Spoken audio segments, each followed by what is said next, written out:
Hi, everyone. Hi, Sarah. Hi, Greg. Here we Right. are with our last podcast. Thank you so much for taking the time. It was really nice and we really enjoyed and learned a lot.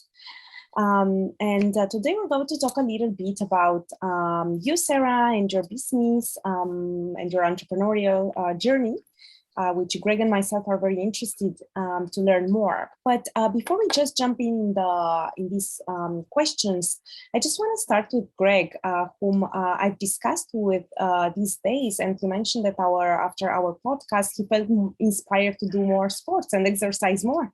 Greg, can you just tell us a little bit about it? Well, yeah, after our last podcast, I was talking to my friend John, who I walk with a couple times a week, and he reminded me that his wife is exercising. And he in a class, I hadn't paid attention that much. And then he texted me information about when they meet. They meet at the local school at was at 9:30 on Saturday morning. So there I was. I went up for that, and there's a group of 12 people there, and we were, jogging around a trail, and then doing, jumping jacks and other exercises, and then a bunch of little 4-on-4 contests, and doing squats and carrying things and pulling a sled. And it was 45 minutes of sort of fun, seeing new people. And the one person I know, John's wife, I enjoyed it. And they're just a few blocks from my house. I walked a mile up there and got warmed up on the walk. So it was a fun adventure, but that was sort of inspired by her just talking about. I mean, I'm interested in nutrition, but the exercise is interesting too. And then all of a sudden I'm exercising more. So that's brilliant. So are you back next Saturday again? Well, Wednesday at 6:30 at the school is the next one. So they have twice a week, and it's a punch card thing. We pay $120 for a punch card that gives us 10 visits. So that way, if I'm traveling and I miss one of the sessions, I'm not paying for it. So how brilliant. How brilliant. Yeah. Fantastic. That's great, and that's what we're trying to do a little bit with these podcasts, right? Educate and make people feel inspired about real stories. But yeah, that's really nice to hear. Thank you, Greg. Thanks. And now I'll just jump to Sarah, and we just wanted to ask you, Sarah, how this idea generated. How did you start your personal training journey and company, especially with what happened with the COVID, with so much competition out there? How did that went for you? Yeah, to be honest, I thought about it, and to be honest, when I first thought about becoming a PT, the fact of that there's so much competition out there wasn't a factor. And then even once I decided that this is what I want to do, that this is my passion, the factor of the competition still didn't play a role for me. And so I still pursued that career change. And I was in a very lucky position that I wasn't relying on an income. So my partner and I were both aware that it would take some time, especially with me being new and having no experience, and with all the COVID restrictions, that it would take time to build a client base. So yeah, but competition wasn't really a factor that held me back, that held me back. Right. So I guess patience and your desire and knowing what you want to do really helped you to continue into the path you chose. That's it. Exactly. That's it. That's very inspiring for the one who are out there to start their own business. And we wanted to talk a little bit about the type of clients and the audience you have, because we're aware that you probably get different requests from different level of fitness or different ages. But I assume you won't work with all of them, or maybe we should ask you, what's the audience? What's your target audience, and why did you choose to work with that type of clients? My audience, my clients are predominantly female, and they range from mid-20s to 60s. And as well, I do have a few clients who have had a baby within the last year or so. I'm very lucky when it comes to my clients, as they enjoy working with me as much as I enjoy working with them. And I choose to work with clients who recently had a baby, as this is what I want to specialize in. But then on that note, like I'm open to any client, any person who inquires, who has a good attitude and is goal driven. Like I definitely want to work with them, definitely. You get word of mouth recommendations. One person brings a friend. I mean, I found out from my friend and his wife, and now I'm going to mention 100%. Some guys on the block who are interested in working out since the local club closed. I do. Yes, I started with one client. She then recommended me to a friend who lives just right next door, like 5-minute walk. And then I started as well training her husband. So yeah, it works quite good, word to mouth. Yeah. It's always the traditional method never fails, I always like to say.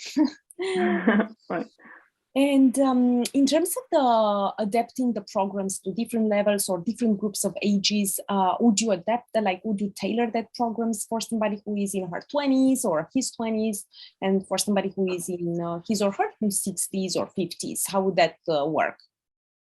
Of course, all the programs are tailored to that individual in front of me. But to be honest, in the programs, there's not much difference from like a person in their 20s, 30s, 50s, or 60s. So all like there's not even a difference between female or male. So all my training is strength based, basically.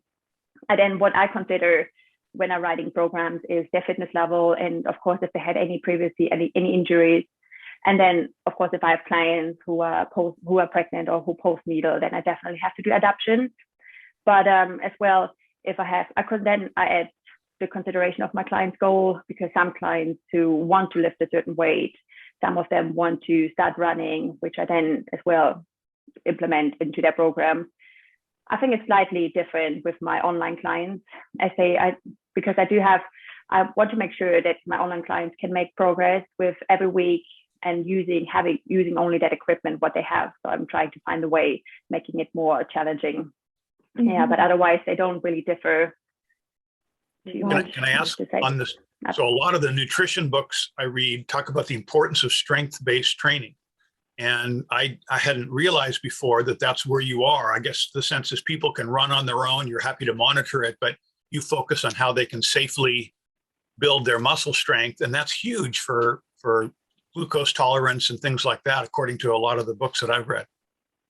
100%. So it's all strength-based. I'm a mobile personal trainer, so my car is loaded with all the weights and equipment I take to my client. And then, of course, I always start building a foundation with them, but then I bring it up and we lift heavier and heavier as well. And then we do little finishers at the end for what's the workout, always depending what the goal is. But yeah, it's all based on strength training in one form or another. And Sarah, when a client approaches to you, are you doing initially a consultation with a fitness level test, or how would you approach that? Yeah, that's always interesting. So I do, once I've got an inquiry, I get in contact with the client, have an initial chat, what they've been doing in the past about the injuries. And then we do a little, just a little taster session, because I want them to know as well what the training is about. I want to see them about the strength training. So we go into the exercises, into like a squat, for example, like into a hip hinge. And I do actually a little bit of a taster session, so they actually know what is about to happen. That sometimes might be 30 minutes to 45, because I kind of want to see as well, because once we are in the taster session, I see how they move, then I can learn as well about their bodies and where I actually start writing the programs. Oh, yeah, that's a good point. Never thought of it. Yeah. Mm-hmm. Yeah. And we've talked about the online trainings you mentioned, especially with the pandemic. We talked last episode about the home workouts and the benefits. And we learned, Greg and myself, that you always provide online training. So this actually would open you the market for also international clients. Do you also train with people from other countries? Yeah, I do. I started off training with you, Marina, in Vancouver, and then as well, our first sessions we had as well a friend from Buenos Aires joining us. I do my online sessions with clients from different countries, like for example Austria or Germany. I did have a couple of weeks ago. I had a woman inquiring from Barcelona. That didn't go ahead, but I was very surprised by the fact that she actually contacted me living in Barcelona. So that was quite surprising. And how did they, of course, I knew you from when you were here in Vancouver, but how did you get those clients like from other parts? Like, is it mouth to mouth? Is it via your website? How do they discover you? Yeah, I do as well, because of course then building my website, being on Google My Business, and then there we got to get a really like having a little bit of a research. And then I was registered with one of the UK National Register of Personal Trainers. So then in their site, for example, they put into Google personal trainer near me or personal trainer in Brentwood, which is the city I live in. And then and then you get your choice, and then you hopefully get an inquiry for that way. Yeah, that's really important, as they already have their own base of clients. So that's really important to go. We have in our neighborhood a next door Seahurst around me that people post stuff on, and then there's a little Facebook local groups and things like that. And sometimes they frown on people posting the business they're in, but other times, you're in there, someone says, anybody know a personal trainer? Anybody know or who's seen my dog? Local stuff. So people that are nearby. Yeah, we do have the same here, like local Facebook groups or like, neighborhood pages. And however would be an option too. But for me, being registered with the UK National Register of Personal Trainers worked really well for me and got me lots of inquiries, which I then turned into clients too. So it's very good for me. That's great. So here we are. It's another tip and idea for those who are out there. Yeah, it's it. And Sarah, I won't say this is the last question because we have a bonus one, but how is your, we want to learn a little bit, how was for you the entrepreneurial journey as a discovery process for you? What did you learn? What is this meant for you? Challenges? If you want to, in a nutshell, just tell us a little bit about that. Yeah, the journey has been long, difficult, and as well fulfilling, scary, exciting, demanding, but definitely it was all worth it. And as well, because I started working in hospitality. So like the first initial idea of creating that business started when I was working in hospitality. I was very unhappy, especially working in hospitality in the industry here in the UK. Like you have to work very long hours to make even a decent pay, and the co-workers don't put that much effort into their work as I did. So I was quite frustrated, and my work and private life didn't work well. So I definitely needed a change. And so I thought, I love every kind of form of fitness, any outdoor activities. So I thought, I'm just gonna get a qualification, get a fitness instructor qualification so I can train one of my favorite classes in my local gym. But I really actually enjoyed the progress. I love learning about the human body and exercises and techniques. And so I decided to do my personal trainer qualification as well.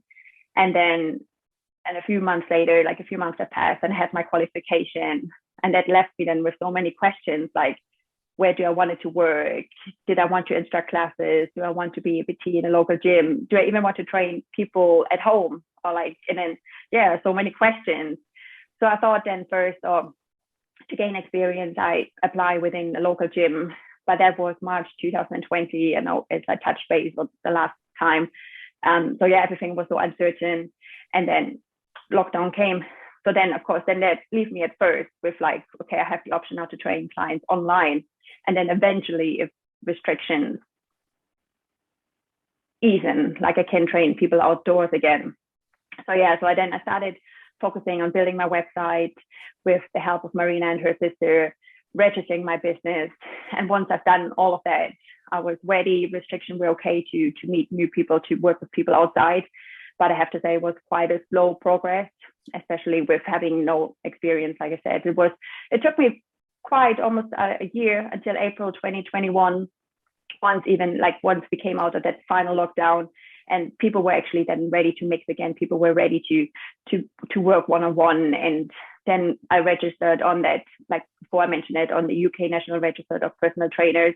And then I've got inquiries. I turned them into clients, even until I had to come to a point that from August 2021, I didn't take any new clients on. So it's been quite an exciting journey, quite as well, high and lows, definitely have to say. But like I said before, it was all worth it. And I'm really glad and really happy it worked out that way for me. Can I ask, on the average client, do you meet with them like once a week, and then they exercise every other day, and you sort of monitor that, or what's the mechanic of working with a particular client? I think the majority of the clients I work twice a week, and that's actually, they're happy twice a week. That's what they do. And then of course, sometimes I know they're very busy, so I know even training them twice a week is good for them. That's all they want. I do have other clients who I train twice, who then really do their Pilates on top of that. I do have clients who I train once a week, and they then go on their own, do their own another separate class. So yeah, it's all a little mixture there. I do have a client who I work out 3 times a week, and yeah, so it's a bit of a mixture. But they're all as well, all slightly different.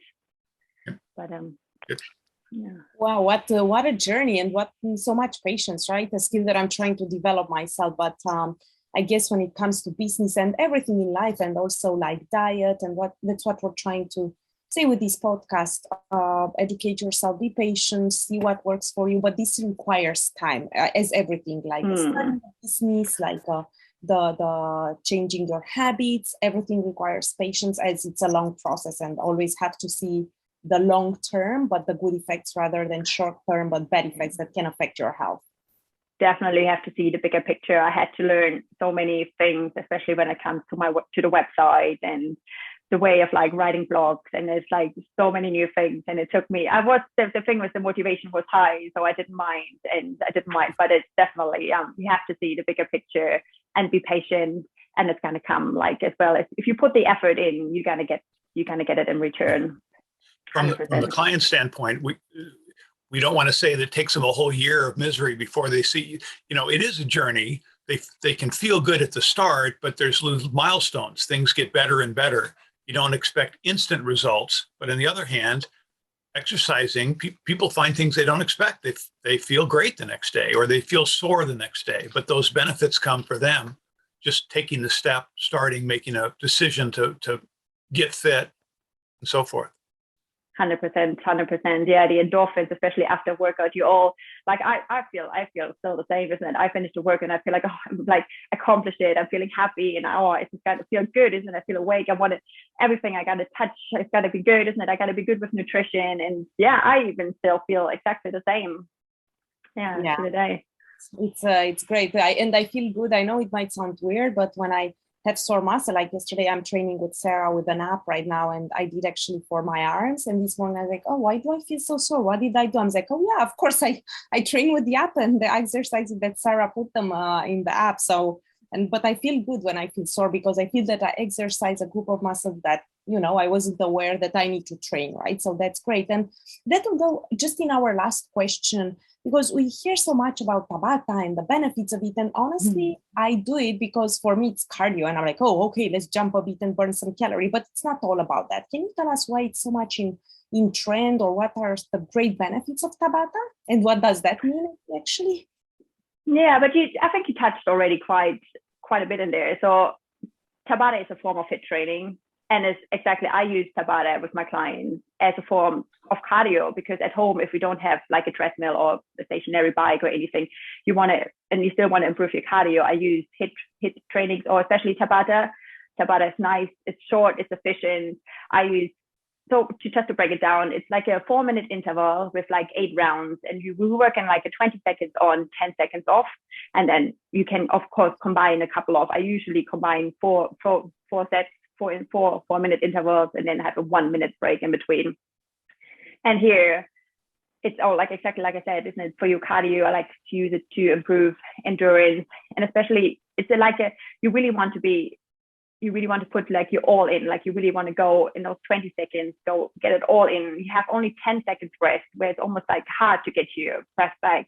And then so it's your heart rate is quite in a high range in the anaerobic zone, and it's just like, yeah, exactly, it burns calories while you're doing it, and even after the training. So it's a very efficient, under 20 minutes, and brilliant. And you can use it with cardio, of course, like body weight exercises, or even if in the strength version as well. Yeah. And do you have to train? Is it good for your body to train Tabata 2 or 3 times a week, or one time it's enough to get the results you're expecting from a cardio exercise? I think here then I have to put it back to my client's goals, because I do like a bit as well. I do like a bit of like HIIT as well, or if the client wants to improve the cardio, or just likes it because they do like that type of training, isn't it? They do like that HIIT training. So I use it there, but as well, I still want to focus on the strength training. And then exactly like I use it on like a little special treat, or like, let's do a bit of incorporate it into the program if they want to improve endurance. But yeah, that's actually the main. Yeah. I like how you put it, the treat. So rather than grab the chocolate, go and do 15 minutes of Tabata. It's way better. Don't have that type of treat. Have the other one. Definitely, yeah, Tabata is great as well. You can just have it like even short, isn't it? You could just take 2-4 intervals. Nice as well if you want it as a part of a finisher as well at the end to get a little bit of heart rate up, to feel like, okay, today I've done it, I sweated, and it's quite a nice way to end up a session. Right. No, that's great. Thank you so much, Sarah. It was really nice to learn more about your process, and very inspirational, because there are so many people that they feel overwhelmed with starting a new business, especially when it's so much competition, especially when a pandemic hits. So they're feeling dismotivating, and many of them, they give up. And I think it's just brilliant to hear a story like yours, which is a story of success, hard work, of course, but success that makes them to feel inspired. And especially it's also something that you enjoy, and it's something for your own good, for your health. So, building good habits. So that was just great. I don't know, Greg, if you have any other comments or questions for Sarah. Well, I mean, also you're helping other people. I mean, some people can do things on their own and get going, but being together with a friend or someone that you're working with, so you've made a difference in other people's lives, and they appreciate it. They've improved. They could tell a similar story of their progress, and you've helped them do that, and that's great. Yeah, that's even lots of personal trainer have their own personal work as well with a personal trainer to get their results and time, because we all just busy working. So a lot of personal trainers work with a personal trainer too to get their results to keep on working. So fantastic. Really enjoyed today's podcast. Good. So did we, and thank you so much, Sarah. Again, this was the last podcast with Sarah, and we appreciate your time. Greg and myself will keep going on our series, but we wish you best of luck in your journey, and feel free to send us some other stories of success so that we can give that perspective to others who are listening to us. Thank you. Bye. Yeah.